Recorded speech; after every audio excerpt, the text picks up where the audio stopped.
তো good morning বন্ধুরা, তোমরা কেমন আছো? আশা করছি সবাই ভালো আছো, সুস্থ আছো। সুস্থ থাকার চেষ্টা করবে অবশ্যই। তো আমরাও এই চলে যাচ্ছে আমাদের।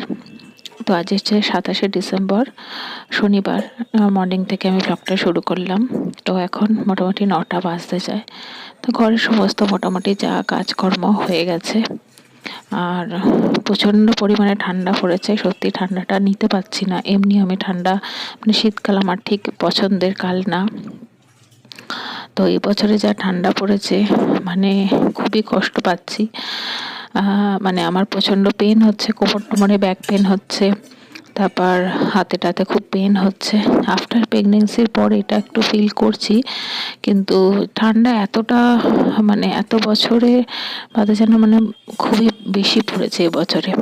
তো এখন বুঝতে পারছি প্রেগনেন্সির পর যে মানে খুবই কষ্টকর হয়ে গেছে, যেহেতু দেখুন সিজার বেবি আমার। তো প্রচুর পরিমাণে তো ইঞ্জেকশন পুজ হয়েছে। তো সেই ইঞ্জেকশনের ব্যথাগুলো না এখন প্রচণ্ড বুঝতে পারছি। তো মোটামুটি আমি পেন কিলার খাচ্ছি, এত ব্যথা করছে হাত পা। তো যাই হোক, তো ভাবলাম ভিডিওটা শুরু করি। আর বাড়ির পরিস্থিতি মোটামুটি ভালো বলেই আবার ভিডিও করা শুরু করলাম। আর যেহেতু বললাম অ্যাজ আ ইউটিউবার হিসাবে আমাকেও তো আপডেটগুলো রাখতে হবে, যেহেতু আমার চ্যানেল গ্রো করেছে সব কিছুই। আর তো সেই জন্যই সেই হিসাবেই আমি ভিডিও দেওয়া শুরু করেছি। দেখুন লাইফে তো আপস অ্যান্ড ডাউন হবেই, তো সেইগুলো নিয়েই চলতে হবে। তো ব্রেকফাস্টটা আজকে ওই আপ্পে করেছি, তো আপ্পেটাকেই বার করে রাখলাম। আর এখন চা বসিয়ে দিয়েছি। আর তো ভাবলাম ভিডিওটাও শুরু করি। আর খুবই সামান্য আমি সামান্য মানে কাজকর্ম দেখিয়েছি। আর এর মধ্যে একটুখানি সানডে ইভিনিংয়ে আমি বায়না করছিল অনেক দিন ধরে। আসলে কি দেখুন, ওর তো ছুটি, ও একটা বাচ্চা মানুষ, বোঝে সবই, কিন্তু সেরকম তো এখনো বোধ শক্তিটা তো আসেনি। তো একটু বই মেলায় নিয়ে গেছিলাম, বুক ফেয়ার আমাদের এখানে হয়েছে, একটু ঘুরিয়ে আনলাম ওকে। তো সেই ভিডিওটা একটু সামান্যের মধ্যে অ্যাড করে দিয়েছি। আর এই এবার চলুন আমি যা যা করছি মোটামুটি আপনার সাথে সেটাই শেয়ার করার চেষ্টা করছি। গুড মর্নিং বন্ধুরা, আবার অনেক দিনটা বাদে এলাম। কেন ভিডিও করে রেখেছিলাম আমি, তো সেটাই আপনার সাথে একটু শেয়ার করলাম। কেন তো বাড়ির পরিস্থিতি এই, তো বাড়ির পরিস্থিতি এখন ভালো হয়েছে বলবো, হাসি মুখেই বলছি। কেন আমি সবসময় কি বলুন তো, পজিটিভলি সবসময় ভাবি। সবসময় নেগেটিভ চিন্তাধারা করলে দেখবেন নেগেটিভ জিনিস যেন বেশি আকর্ষণ করে, এরকম ব্যাপার। আর সবসময় দেখুন লাইফে তো এগুলো আপস অ্যান্ড ডাউন হবেই। আর এই একটাই, কিন্তু মনকে সান্ত্বনা আমি অতটা প্রকাশ করি না, সত্যি করি না। কেন আমার বাপি চলে যাওয়ার পর থেকে না আমি একটা বড় সড়োই বলতে পারেন ধাক্কা খেয়েছি। আমি একদম আমি মানে নিতে পারিনি যে আমার বাবা ওরমভাবে চলে যাবে। মানে মানে যেদিন হসপিটালে ভর্তি করার কথা, যে মানে সুস্থ বসে হরলিক্স খেলো মানে ওরমভাবে যে চলে যাবে নিমেষের মধ্যে, আমি সত্যি নিতে পারিনি। তারপর থেকে মন আমার একদম মানে কী বলুন তো শক্ত হয়ে গেছে। তো যাই হোক, এগুলো এর কথা। তো কালকে শ্বশুরমশাই মানে কাল বলতে আজকে হচ্ছে 27 তারিখ, আজ 27শে ডিসেম্বর। আর কালকে মানে ডাক্তার তো প্রতিদিনই এই হচ্ছে। তো কালকে ডাক্তার বলে দিয়েছে মানে আজকে ওনাকে জেনারেল বেডে শিফট করবে। আর যেহেতু আমি দুদিন দেখতে যাইনি, কেন আমার শাশুড়ি মা গেছিলো, শাশুড়িমাকে বললাম তুমিই যাও, ওনারও তো একটা যাই হোক। আর তো আজকে মানে 27 তারিখে ওনাকে জেনারেল বেডে সকালবেলা শিফট করবে। আর হয়তো সোমবার কি মঙ্গলবার একদম বাড়ি, সোমবার না হলেও মঙ্গলবারের মধ্যে বাড়ি, মানে 31 তারিখের মধ্যে মানে এবছরে উনি বাড়ি চলে আসছে। এটাই একদম স্টেবল সুস্থ। এবার দেখুন বয়স তো হয়েছে, বয়সটাও ম্যাটার করে। ডাক্তার বারে বলছে 76 বছর, মুখের কথা না।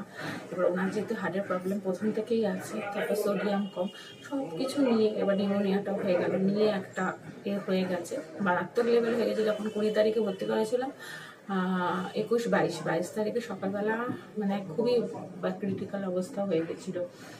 মানে একদম হার্ট রেট প্রচুর বেড়ে গেছিলো, প্রায় 150-র মতো হয়ে গেছিলো, খুব সাংঘাতিক অবস্থা হয়ে গেছিলো। তো আমি খুব প্রচুর টেনশানে হয়েছিলাম, সেটা আর কি বলবো। যাই হোক, এই সব বাধা বিপত্তি কাটিয়ে সব কিছু করে তো উনি সুস্থ হয়ে বাড়ি আসেন, এটাই এখন বাড়ি আসার জন্য ছটফট করছে। তো এই আর দুদিন আমি যেহেতু যাইনি বলে আমার মানে আমাদের তো খুব মানে কি বলুন তো, বাবা সত্যি তো সব সময় মানে এটা এই পায়েল এটা কর, এটা আনবি, এটা এরকম সব সময় মানে ডিপেন্ড, মানে কোনো কিছু কিনতে গেলে বলুন, কোনো কিছু করতে গেলে, রিয়েকশন নিতে গেলে সবসময় আমাকে করে। তো জানি না মাকে কেন আসেনি, ওর কী হয়েছে, ঠিক আছে তো এই উল্টোপাল্টা স্বপ্ন দেখেছে এইসব বলছে কেন আসেনি। তো মা বলছে আমি এসেছি, মেয়ে আছে, আমরা এলে তো দুজনে এসে গেলে তো মেয়েকে কার কাছে থাকবে, আর মেয়ে বাচ্চা তো অ্যালাউ না নাকি আমি। তো সেই সব বলে আর তো আজকে আমি যাব বিকেলে, কেন আজকে যেহেতু সকালে শিফট করবে, সকালে আর দেখতে দেবে না হয়তো। এমনি এইচডিইউতে ছিল নুনি, এইচডিইউতে সকালে তো নেই দেখা, আর বিকেলেই একমাত্র তা আধ ঘন্টার জন্য। আর এখন ওই জন্য জেনারেল বেডে সকালবেলাও দেখতে দেয় 1 ঘন্টা, 10:30 থেকে 11:30 এরকম, আর বিকেলেও 5:30 থেকে 8:30। তো যাই হোক এই যাবো, আর আজকে স্যাটারডে, আর মেয়ে তো পড়তে যাবে, স্নানে গেছে ও। এখন আমি চা বসেছি, ব্রেকফাস্ট সব কিছু আমি করে রেখেছি আগের দিন আমি। আর এত ঠান্ডা পড়েছে না, সত্যি নিতে পারছি না। তো আমি আপে করে রেখেছি, জাস্ট সস দিয়ে খাওয়া হবে। আর এই আর যেহেতু শীতকাল বলে তো আমি আগের দিন রান্না বান্না করেই রাখছি, আর প্রচণ্ড পরিমাণে ঠান্ডা পাড়া নিতে পারছি না। তো রাত্রেও রান্না করতেও কষ্ট হচ্ছে, কেন অনেকটা পরিমাণে তো জল ঘাটা হয়ে যাচ্ছে। আর কি করা যাবে, তো যেটুকু সকালবেলা একটু তো দেরি করে ঘুম থেকে উঠতে পারছি, কেন মেয়ের স্কুল খুলে গেলে সেই আমাকে উঠতে হবে 5:30টার মধ্যে। তো যেহেতু রান্না বান্না করা থাকলে কি বলুন তো, একটু লেট করে উঠলেও কোনো ক্ষতি নেই, মানে তাড়াহুড়োটা থাকে না যে না আমার রান্না বান্না সব কিছু করা আছে, জাস্ট হাতের সামনে সব দিয়ে দিতে পারবো। তো সেই হিসাবে এটা হয় শীতকাল বলেই পসিবল, আগে আমি বলেছি। গরমকাল হলে তো সেটা হবে না, গরমকালে তো যেরকম নর্মাল, আর গরমকালে তো যেন এতটা কষ্ট হয় না, গরমের কষ্টটা অন্যরকম, শীতের কষ্টটা নেওয়া যায় না, মানে সবসময় জড়সড় হয়ে থাকতে ইচ্ছা করে। তো যাই হোক, মেয়ের তো আবার ফ্রাইডে থেকে স্কুল খুলে যাবে, মানে 2 তারিখ থেকে। আর এতটা ঠান্ডা পড়েছে না, ভয়ও লাগছে, মানে একটা যে বাসে যাবে যাবে স্কুলে, আর এরা বাচ্চারা স্কুলে তো যাওয়া মানে মানে ওই সোয়েটারের বোতাম খুলে রাখছে, করছে, যতটা বাড়িতে থাকলে আমরা করে রাখি। আর এই তো যাই হোক, এখন এই যে মেয়ে কোচিংয়ে বেরিয়ে যাচ্ছে, এখন 10:15 মতো বাজে, 10:30 থেকে ওর ইংলিশ টিউশন থাকে। তো স্যাটারডে আর থার্সডে শুধু ইংলিশ টিউশনটাই পড়ে ও। তো ওই চলে যাচ্ছে, বাবা দিয়ে আসছে। আর তারপরে আমি এবার টুকিটাকি আমার কিছু কাজ আছে সেগুলো করব। আর তো রান্না বান্না তো বললামই করা আছে, কোনো কিছু নেই। রান্না বান্না না থাকলে এই যে কিছু কাজ এক্সট্রা করা যায় ঘরের, যে এটা এটা ওইটা করে করা যায়। তো আজকে একটুখানি টেবিলটা আমার ঘরের যে আছে সেই টেবিলটা একটু চেঞ্জ করবো পজিশন, তো এখন এবার করব। তার দেখছেন কিরকম রোদ এসছে বিছানায়। আর এই যে চন্দ্রমল্লিকা গাছগুলো অনেকগুলো এনেছিলাম, ছাদের গাছগুলো মোটামুটি ফুল হয়ে গেছে, আর এই গাছগুলো দেখুন কি সুন্দর ফুলগুলো হয়ে এসছে, এত ভালো লাগছে, মানে কি বলবো। আর গোলাপ গাছও দারুণ হয়েছে, আমি সবই শেয়ার করব। আর ওই ছাদ থেকে সমস্ত গাছ এনে নেওয়া হয়েছে। আর এই তো তো দেখুন আমি এরকম একটুখানি চেঞ্জ করলাম এখানটার জায়গাটা, যে মেয়ের পড়ার টেবিল, এটা পরেও দাঁড়ান লাইটটা জ্বালিয়ে, অন্ধকার দেখো লাগছে। তো একটু মাঝে মাঝে এখানটা জায়গাটা অনেকটা হয়েছে, বসা টসার ক্ষেত্রে সুবিধা হবে। আর এই যে এখানটা এরমই ছিল, জাস্ট এখানটা টেবিলটা ছিল, টেবিলটা এখানটা করে দিয়েছি। আর এখানে আরও দুটো এরকম টপ ছিল, সেগুলোকে আমি ডাইনিংয়ে মানে লিভিং রুমে করে দিচ্ছি। আর বাবা আসুক, তারপরে আরও কিছু গাছ টাছ নিয়ে আসবো, নিয়ে করব, মানে গাছগুলো একটু চেঞ্জ করব। এই যে এখানে এই যে এখানে এরকম, এই যে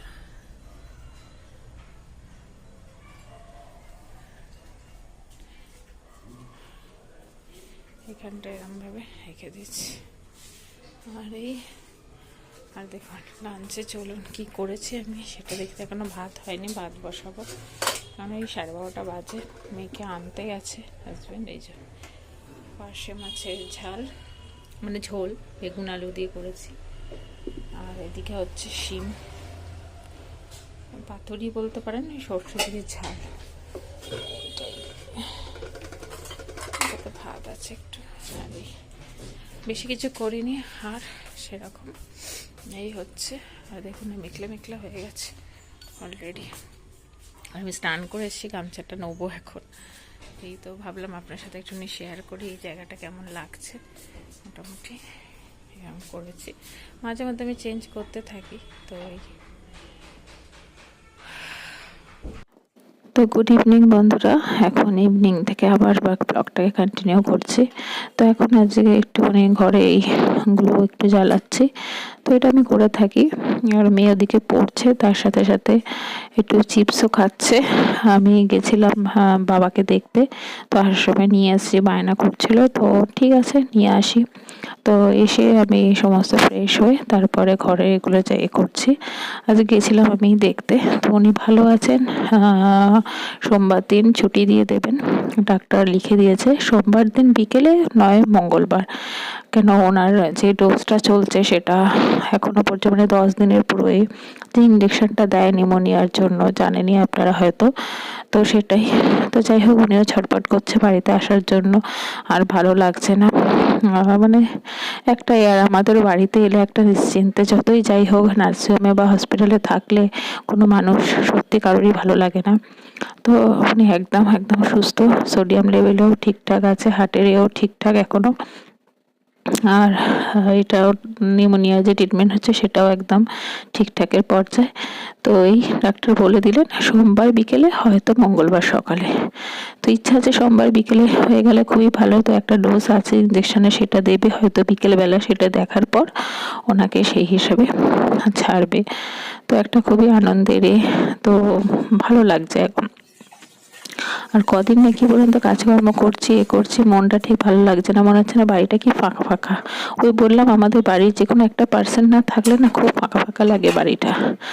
আর আজকে সকালবেলা গিয়েও মানে ওই আমাদের যে আরেকটা বাড়ি আছে পাশে, তো সেই বাড়ির ছাদে সমস্ত তো বাবা গাছ দিয়ে রেখেছিলেন। তো সেই গাছ কিছু কিছু গাছ আমাদের এই বাড়ির ছাদে নিয়ে এসেছি, কেন যেগুলো ভালো গোলাপ গাছ, অ্যালোভেরা গাছ, আরও অনেক, ওগুলো খুব সুন্দর গ্রো হয়েছিল ওখানে। যেহেতু ওখানে পুরো রোদটা পাচ্ছে, আর আমাদের এই বাড়ির ছাদে তো পুরো শেড করা, অতটা রোদটা পাওয়া যায় না। তো সেগুলো নিয়ে এসেছি, কেন বাবাকে আর কিছু করতে দেওয়া যাবে না, একদম রেস্টে পুরো। তো সেই গাছগুলো কিছু নিয়ে এসেছি। আর প্রচুর গাছ তো আছে, সমস্ত ফলের গাছ, সবজি গাছ। এবারে শীতেও সমস্ত পালং শাক, ধনেপাতা, টমেটো সব দিয়েছে, কি সুন্দর হয়েছে জানেন। তো সেগুলো হয়ে যাক, হয়ে গেলে লোক দিয়ে পরিষ্কার করে দেওয়া হবে আপাতত। আর তো কিছু কিছু গাছ আমি আর আমার শাশুড়ি মা গিয়ে মাগিয়ে নিয়ে এসে এই ছাদে রেখেছি, আমি পরের ব্লগে শেয়ার করব। গোলাপগুলো এত ভালো হয়েছে না, আর আমি টেবিলেও রেখেছি 3খানা, একটা শুকিয়ে গেছে, 2খানা আছে, খুব সুন্দর লাগছে। আর বাদ বাকি গাছ থেকে আর তুলে নিয়ে এলাম না, থাক গাছের মধ্যে, ভালো লাগছে। তো এই আর কি করা যাবে, উনি এগুলো সমস্ত পরিচর্যা করছেন, কিন্তু যা ওনার পরিস্থিতি এখন হয়ে গেছে একদম রেস্টে। আর তো সেই কাজগুলো করতে দেওয়া যাবে না। তো এখন এই মেয়েকে একটু গরম জল করে দিচ্ছি হালকা, এই ফ্লাক্স, এটা ঠিক না, হালকা একটু গরম থাকে, স্টিলের যে বটলগুলো হয়, তো ওর মধ্যে হালকা গরম করে দিচ্ছি। ইলেকট্রিক কেটেলে জল গরম করে দিলে প্রচণ্ড গরম হয়ে যায়। তো আমি সসপ্যানে একটু জলটা হালকা গরম করে দিলাম, জাস্ট হালকা উষ্ণ উষ্ণ গরম জলটা করে দিলাম। ও খাবে, এত ঠান্ডাটা পড়েছে মানে সত্যি, মানে সবসময় মনে হচ্ছে না গরম গরম ভাব কিছু রাখি।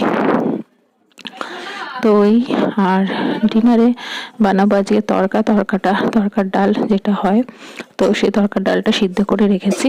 আর রুটি হাজব্যান্ড কিনে নিয়ে এসছে, মানে আমি আর হাজব্যান্ড একসাথে গেছিলাম, তো নিয়ে এসছি কিনে। আর কালকে লাঞ্চে করব ফুলকপি আলু তরকারি, আর ডাল আমি অনেকটা বেশি করে রেখেছি।